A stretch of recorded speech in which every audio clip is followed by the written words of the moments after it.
Greetings and welcome everybody back to another episode of the Decision Hour. I am your host, Adam Bird, and with me I got my buddy John. John, how are you? I'm doing freaking awesome. I love it. Oh, I love it. Most excellent, sir. Oh, I love it. I love it. Listen, we when you listen to this episode, it's actually been a couple weeks since we've recorded. Because Adam's been out and about trying to I don't know, Adam's been doing something. We're trying to figure out what it is. But we're back at it. And yeah, man, we're going to continue on this series that we've been doing for the last, I don't know, couple months now of Let's Have a Conversation. And it really just we initially said, "Oh, we'll do like 5 episodes." I think we're up to like 9. 8 or 9 of these episodes right now, and today is no different. It's a very important topic that we're talking about, and I think we're going to be discussing free speech, but I'm going to say free speech with a twist. That's how I'm going to say it. John, why don't you enlighten everybody? Yeah, so I'm sure that there's probably not a person in America who hasn't heard about the case of Lieutenant Colonel Stu Scheller, United States Marine Corps, and what is going on with him. He's the young lieutenant colonel who made a video critical of essentially senior leaders not being held accountable for the debacle in Afghanistan. Right. And made, I want to say 4, maybe 5, complete, total videos. There was like 3 or 4 to that. And along the way, he kept being told basically to shut up. He was a battalion commander. They removed him from command, and ultimately they brought him up on charges. They're going to court-martial him. They put a gag order on him. He broke the gag order, and that's why he ended up in pretrial confinement. He was supposed to have a hearing on Tuesday, which actually today's Tuesday, so it would be today that he's having that hearing.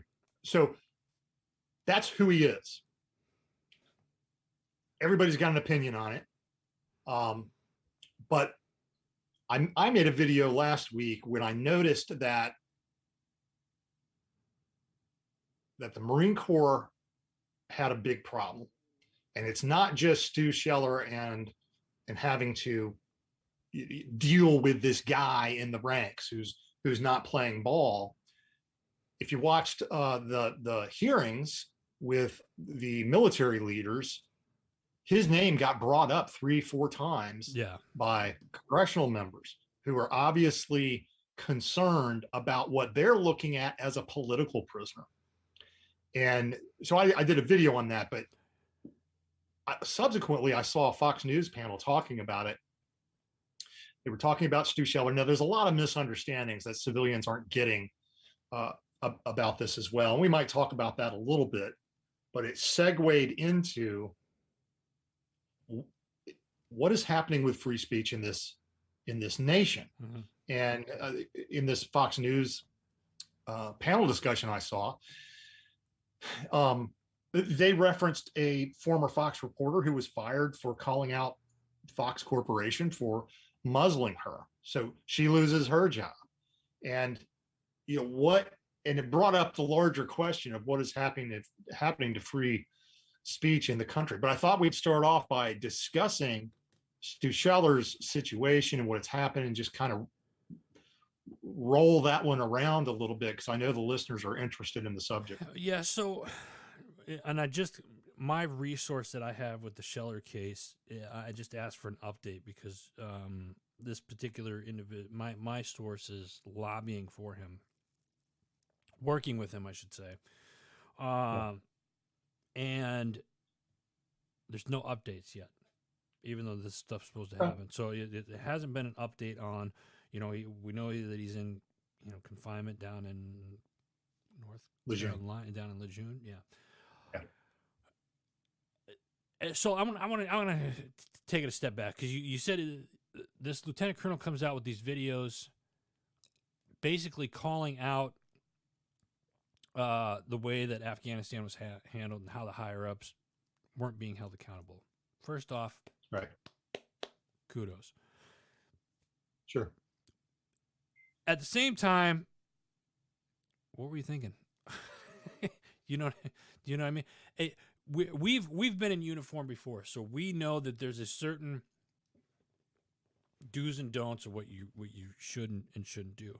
Do I think that Right. this had to happen this way? Yeah, I think somebody.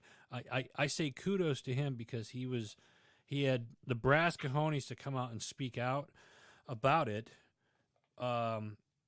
Did he break the rules? Yeah, he did, and there's something to be said about that as well. But hadn't he done this, I think this would have been swept under the rug. Nobody would be held accountable, and we're not sure.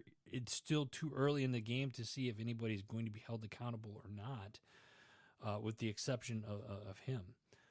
So, yeah. I think it had to happen. That being said, how he went about it, we're saying today's topic is free speech. When you're in the military, there's no such thing as free speech when you're in uniform. It's definitely, yeah, you definitely have some restrictions, right? So just to clarify for anybody who may not be familiar, you're not allowed in the United States military to be in uniform because you're essentially representing your service at that point, right, and acting in an official capacity. You're not allowed to do that while doing something political. Right.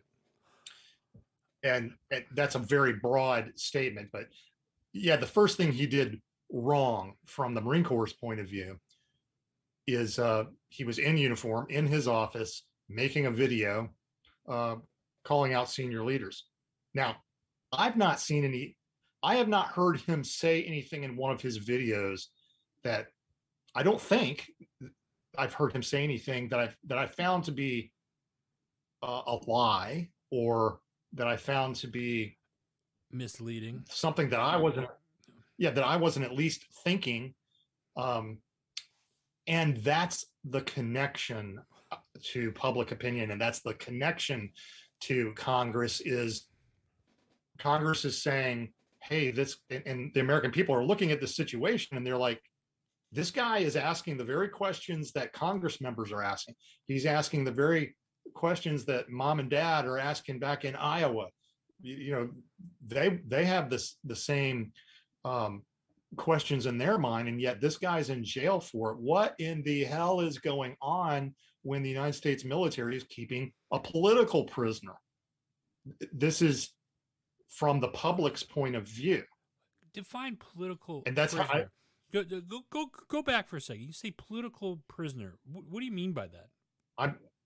I mean that somebody is in prison for essentially being a dissenter, someone who is who holds a belief or is being vocal about certain beliefs and is silenced, put in prison because of it. I'm not saying that I necessarily think that.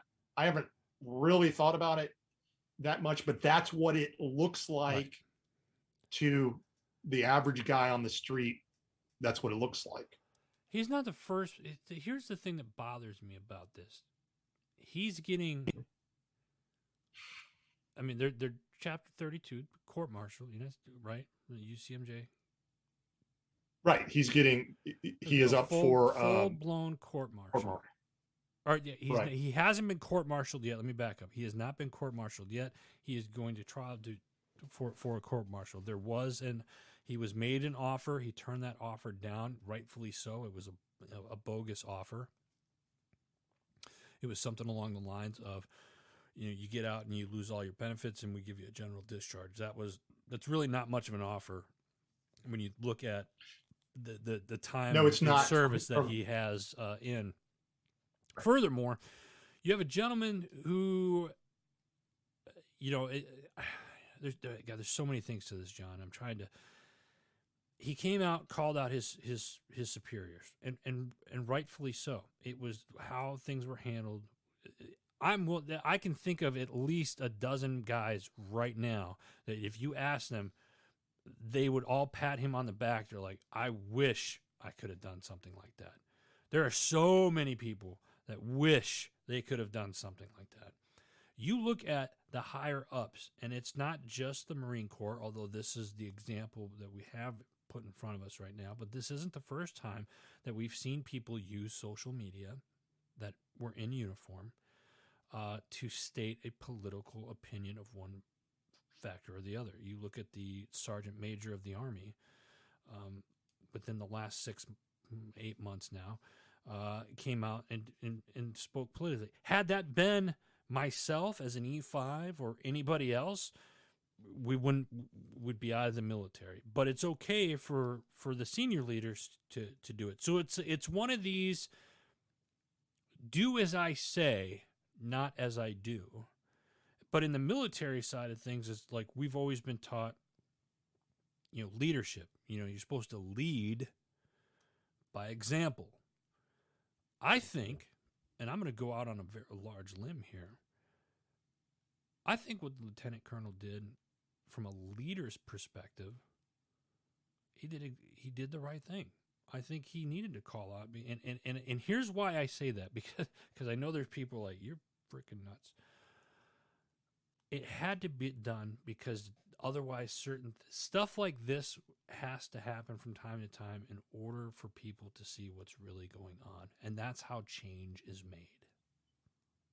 So I agree with you. And I'm basing my comments off of what I've seen, the videos I've seen and the news I've seen on the case. I don't have some deep connection. I mean, I think I was, believe it or not, I think I was already Facebook friends with the guy, but I really don't know the guy. But I think he's going to be a Julian Assange / Edward Snowden kind of a figure. Wow. So no matter which way this thing goes, and I do know enough about the military legal system to state that the government does not bring a court martial unless it's locked up. They got you. Well, they don't bring one. So look at it. What did he do things that were court martial worthy? Absolutely. He still broke. There's no, listen. Regardless of what Adam and John think, or anybody else for that matter, he still. And we could sit here and I'll say the word praise, not that we're praising him, but I'll say it that we praised him for blowing the whistle on the higher ups for the debacle that we saw in Afghanistan. Yeah, he still broke the rules. Yeah, and just to clarify, because some people may not know what rules he broke, one that he is being charged with is Article 92, failure to obey a lawful order. The lawful order was the gag order. Yeah, that he broke. And that's at least one. That was orchestrated. We'll get into that in a second. But that's one. What was the other? What were some of the other ones? The other is I forgot what the article number is. I want to say it's 130, but it don't quote me on that. But it was basically being disrespectful to a senior official. But 92 on itself, Article 92 is what's called a serious offense, which by definition means that it is court-martialable. Right. So even if he was only charged with 92, he would still be potentially in a situation where. So the gag order, I have it on good conscience through a reliable source. Not that I'm trying to sound like a mainstream media person or anything like that, but I have a reliable source that's close to this case. And when I heard about the gag order being broken, my initial thought was, "You dumb dude! Like, why? Why would you do that? Dumb." Until I heard the explanation. He broke the gag order a day before a congressional hearing on the Hill, and I forget what hearing it was. I think it was the congressional hearing with the generals. The generals, yeah. And in breaking that gag order, they ended up talking about him in that congressional hearing, and his name was brought up. I believe you said like 4 or 5 times in that hearing. So there was, it was. Breaking that gag order was one could argue, I'm not saying one way or the other, one could argue that it was orchestrated, that he knew he was going to get that gag order. He also knew when the congressional hearing was going to be because of his rank and when that stuff was scheduled. So he broke the gag order on purpose to ensure that that this particular case, his case, was brought up in front of Congress at the time. Right. And, you know, I think it's important to note, and I've had some discussions with some friends of mine who I have a tremendous amount of respect for, who disagreed with me on a few points surrounding this case. But one guy, basically, you never know the whole story. We don't really know what his motivation. We don't really know what his motivations were. We don't, you know, we don't really know. And so it's kind of important to acknowledge that and say, yeah, based on what I see, this is what I think, but I know that I'm not seeing the whole kit and caboodle here. Right. Yeah. And so what John and I are talking about, you know, again, today's topic is free speech. What does this have to do with free speech? When you're in the military, there's certain rules that you have to abide by. It's called the UCMJ, Uniform Code of Military Justice. It goes through all branches.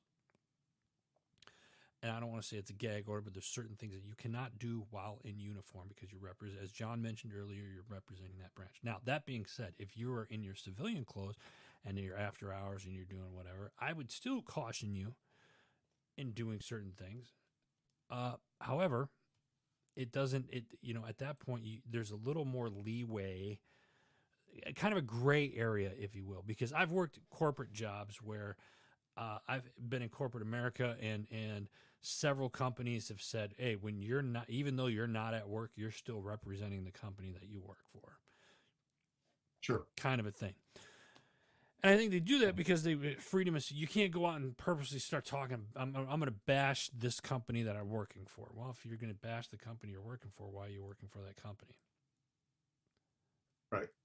That ties in a little bit with this here. It's freedom of speech. He was calling out his superior officers and the way an incident was handled, and rightfully so, as he should have been. But could he have had his free speech and still call out his officers in a different manner? Let's dissect this for a second. He was in uniform in his office on base. Not the smartest move, right? Depending on why he did it, but yeah, depending on why he did it. But let's go. I'm looking at this, John, from strictly a free speech kind of a deal.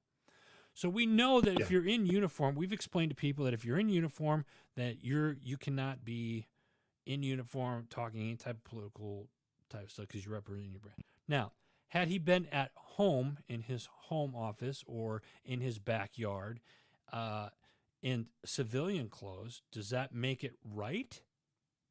Arguable. Yeah, I think it would be arguable depending on what you say exactly, what he, you know. Right. But I don't think I would like to think that if he was at home in his civilian clothes in his backyard smoking a cigar or something like that, that we wouldn't be dealing with a court martial at this point. Very possible. The other piece to that is he was a battalion commander at a school's command. He was a battalion commander at SOI, the School of Infantry. It definitely held to a higher standard, right, on everything. Right. So, you know, and that's that's the tricky thing. John and I, because we're both out of uniform at this point, we could go and you know, we say free speech. You know, let me back up for a second here, John. What is free speech? Maybe we should tell the listeners what free speech is nowadays, because those listeners that are listening right now, they may think, "Oh, free speech, that's an easy definition." I don't think there's a universal definition of free speech anymore. You know, that's a really good question. So I remember learning back in high school, I was taking some sort of a, you know, low-level street law class. I think it might have been called street law. But I remember the discussion about, hey, you have freedom of speech and you can say what you think and pretty much say whatever you want, but you can't go into a crowded theater and scream fire, because then you cause people to panic and people get injured. So that's the example that's always used. I mean, it's a pretty good example of creating a real physical harm situation by utilizing speech, and that's not something that you're really permitted to do based on free speech. So there's that extreme. But there's all sorts of shades of gray between that and 100% free speech. I'll never forget seeing on the news, seeing like Ku Klux Klan members and stuff spouting all sorts of rhetoric on news stories, and going, holy moly, how can they say that? But they can, because that's their right to free speech. It is, and maybe it meets a certain narrative depending on who the news outlet's covering that story. You're talking free speech. What about these social media platforms nowadays? Recently, Facebook, Instagram, and I don't know, WhatsApp or whatever it's called, basically the stuff that's owned by Mark Zuckerberg, that stuff had a big hiccup. It was shut down for quite a while. And the world was a better place for a solid 8 hours, right? And I couldn't help it. But if you look at that, or take the old Twitter, right? Ban former President Trump on it because of stuff. But they allow people in the Taliban and stuff like that. So is there really such a thing as free speech? It all depends on whose definition of it is, because it's certainly not universal. It's certainly no, it's not universal. And I think you brought up a really good example, actually, with the corporate example of hey, you work here, therefore when you're off duty and you do something that brings great discredit upon the company, we can fire you. Yeah. And certainly speech would be part of that. And they're a private company, and they can pretty much do what they want when it comes to hiring and firing who they want. Nowadays, it's right to work states everywhere you go. So they don't even have to give you an explanation of firing you. So that way you can't turn around and sue them for wrongful termination. Right, exactly. And so carry that over into and I know it's a dicey subject, and there's probably a lot of legal wrangling that is going to be happening here in the future, but Facebook, Twitter, all this, they're corporations. They just happen to be in the business of information flow. And, I've often heard the argument that, well, they're a company, they're a corporation, they can pretty much do what they want with their own product, right? Counter argument to that is, well, some of these things have grown so large and so powerful that they can sway public opinion. They can affect elections. They can effectively shut down on the ability for a group of people to communicate their ideas. And they have done that. Yeah. Of course, I think it gets real dicey when they start doing things like shutting down Parler. All these big companies colluded to shut down the one place that was trying not to censor, right, and whatnot. But it's a huge subject. I think it's going to end up getting solved either in the courts or through legislation. I would be surprised if we didn't see breakups coming. Oh, the breakups are coming. I've been saying that for 4 years now, and I can't wait to see these companies get broken up into smaller entities. But that being said, the free speech side of it, sure, even with social media, you agree to be on their platforms, so you can have a profile on their platforms. you still got certain rules and regulations that you have to meet. Now, whether or not they follow their own rules and regulations are completely irrelevant at this point. But you have to follow their rules because it's their platform, even though it's your page. So if you say something that they don't like, they can shut your account down. Absolutely. Yeah. Where's the free speech in that? That's not free speech. That's still very much. I would agree with you that that's not free speech. So yeah, so it really there's no such thing as free speech anymore, in my opinion. Yeah. We talk about we live in the land of the free, and we are. I still think, regardless of what is going on, and there are some just god awful dumb shit going on. I said it. We still are the greatest country in the world. Hands down. Yeah. But I agree. But the stuff that we're doing, like, you look at this. Joe Rogan said this in a show. You look at all of the countries in the world. We were the first to be a free country.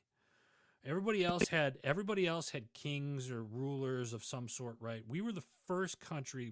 We were the experiment, right? And we've been doing it for hundreds and hundreds of years now. Yeah. But for the last 10 years, I'll say 8 years, last 8 years, I have said that we're starting to turn into a third world country. And what I mean by that is the things that are starting to tear. Now, I'm slowly, since I put that in the universe back then, and I've been saying it all this time, now I'm trying to switch my mindset, hoping that will shift. But if you look at the events and everything that's happened, we've lost the right for free speech. Or we haven't necessarily lost it. Let me rephrase that. You can have free speech. You can say what you want, but then I'm going to censor you. I'm going to log your account out, social media.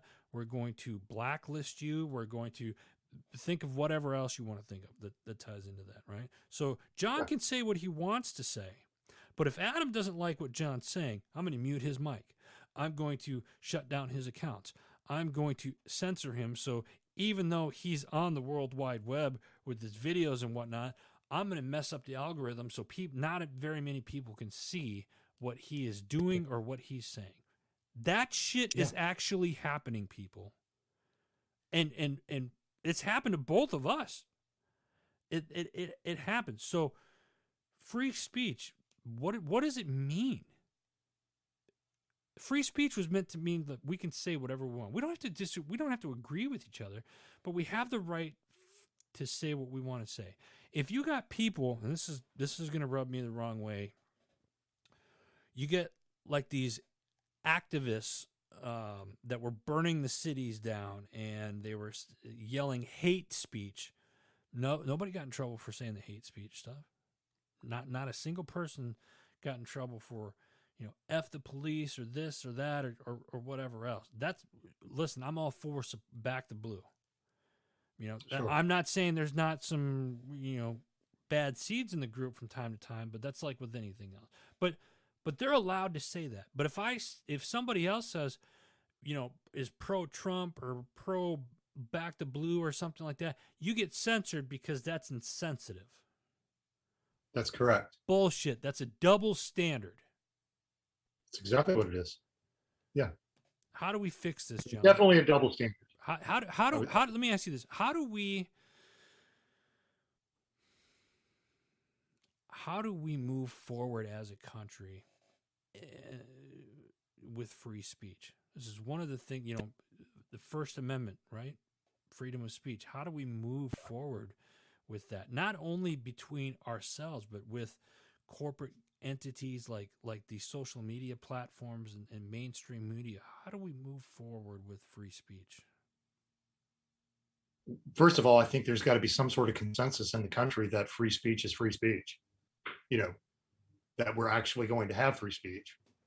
If the people don't believe it, then it's not going to show up in corporate America. It's not going to show up in local towns, schools. So I think it's important, once again, we constantly talk about, educate, inspire, equip, and then act, right? I think it's super important that people understand why they believe that free speech is important and don't put up with the horse shit. Yeah. Stand up for yourself. Don't just roll over. So, if people start to do that collectively, and that movement gets bigger and bigger, and I think we are seeing some of it,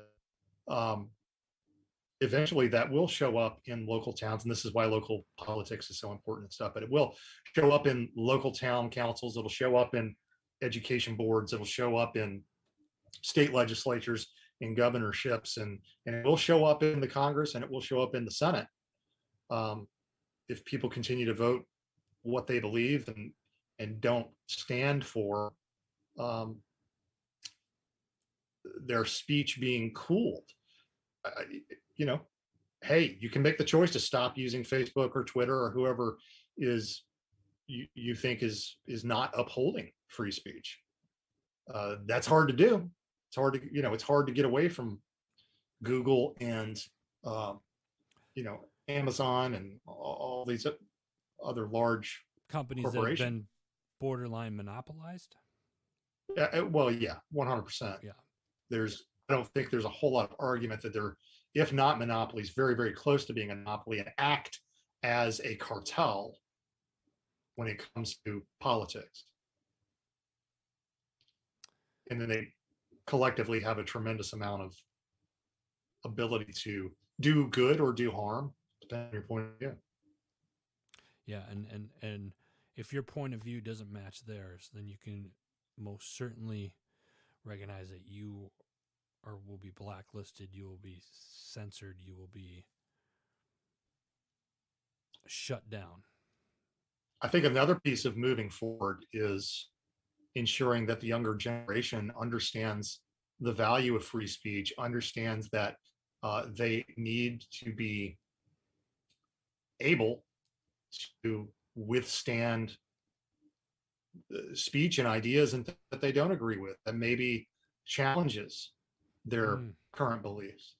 You've got to be comfortable in that environment. Yeah. This whole safe space idea that's particularly coming out in that was particularly hatched in university pretty recently. Yeah, is on its face ridiculous, but nevertheless it has been latched onto with a religious fervor by students and faculty alike, and that's made its way into the larger culture, and it's made its way into our political organizations. It's made its way into the military. It's I don't even know what to say. It's frustrating to think free speech is being attacked, and it has been for a while. Yeah, it's been for a long time. Yeah, and in my own lifetime, I would say that I started to notice a reduction in my personal freedom of speech somewhere during the Clinton era, and I guess that I actually mispronounced that. I mispronounced era and said error, but it's kind of, that was sort of a Freudian slip, wasn't it? But I thought it was just the New England accent. Yeah, I was just trying to think about when it was that I really noticed that, and it was sometime during while the Clinton presidency was going on. I remember that when political correctness was first introduced to me, the whole idea of it. I didn't think a lot of it. I thought it was just another dumb thing coming from, coming from the left. But it has grown into woke culture, and it is a serious threat it's a serious threat to the existence of the country now, but particularly when it comes to the freedom of speech, which, like you said, has been severely curtailed. If you are anyone who does not buy in 100% with the woke culture. Adam, when you've got Bill Maher complaining about, the woke culture and the cancel culture and shutting people down doing for their speech, I mean, you know, things have gone pretty far when Yeah. Bill Maher, when you're agreeing with Bill Maher. Yeah. And I think You know things have gone you're pretty starting to see a lot of that, even with other celebrities and stuff. More and more celebrities are starting to come out and they're starting to question stuff. And these are celebrities that supported the current administration as they were running for office and whatnot. More and more people are coming out and be like, "Wait a minute, this isn't right. This isn't right." Isn't? And you said Yeah. Bill Maher, who's just Yeah. huge. Like I'm just not a fan of Bill Maher. But the man Right. makes a, like lately. I'm just like, wait a minute, what does he get hit in the head? Like he's waking up Yeah. to everything that's going on right now, and he's starting. Like you said, if you start agreeing with Bill Maher, if you're a conservative and you start agreeing with Bill Maher, you know, one of two things happen: someone spiked your drink, or stuff's actually happening where you're just like, hey, this isn't right. Something's not right here. You know? Yeah. But I think we're going to reach a point with free speech, and I think we're going to reach a point even with maybe even with vaccine mandates and things like that, where even people who are way out of the same spectrum politically Well, are going to start to come together listen, and realize that, hey, wait, this is a baseline where we actually are in agreement. I've said this before on this during this series.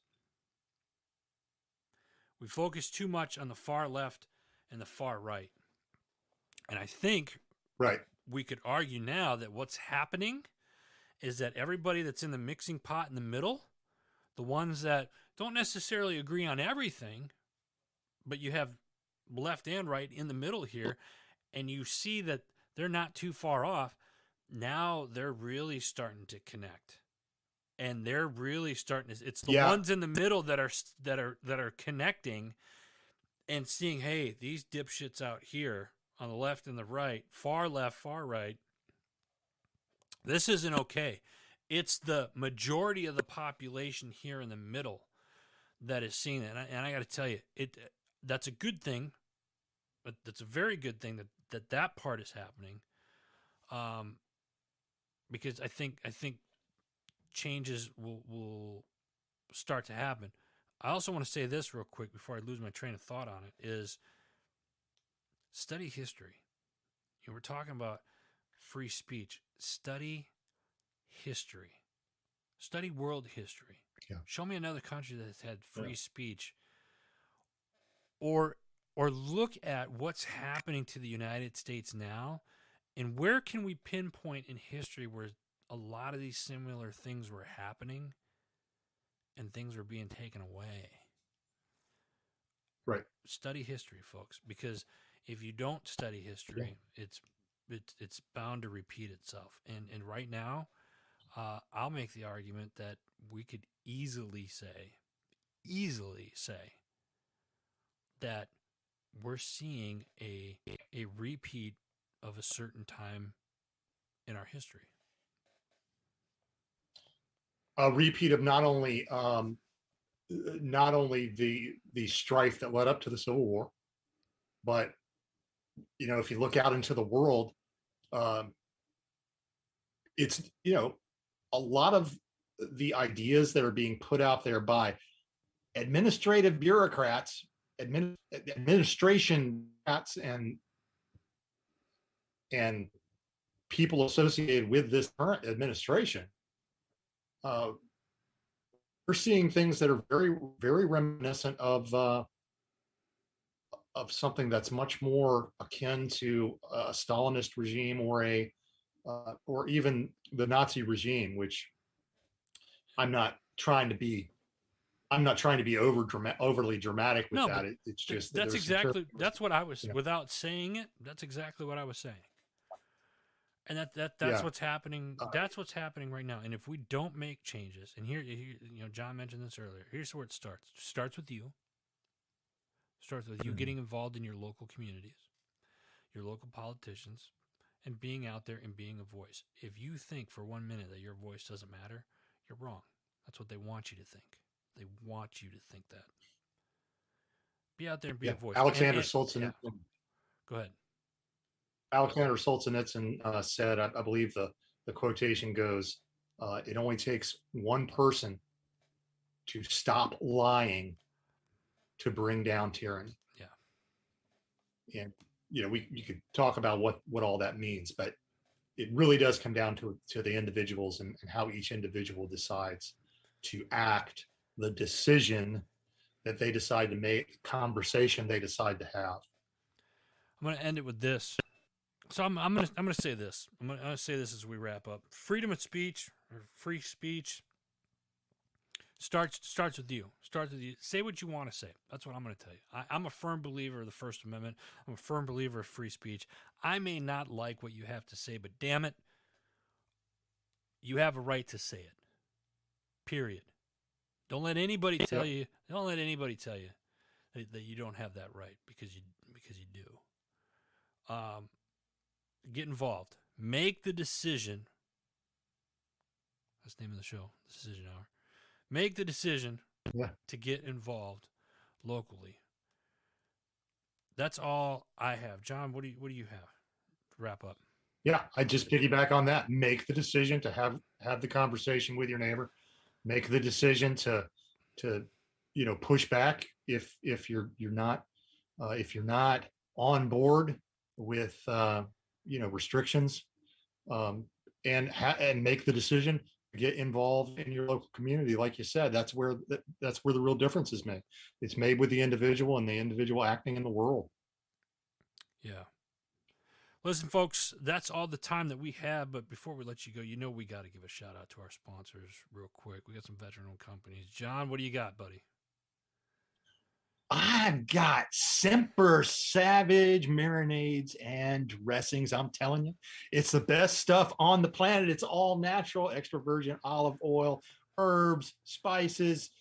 It's fabulous stuff. Go to www.sempersavage.com and get you some. I can vouch for that. The wife loves the Caesar.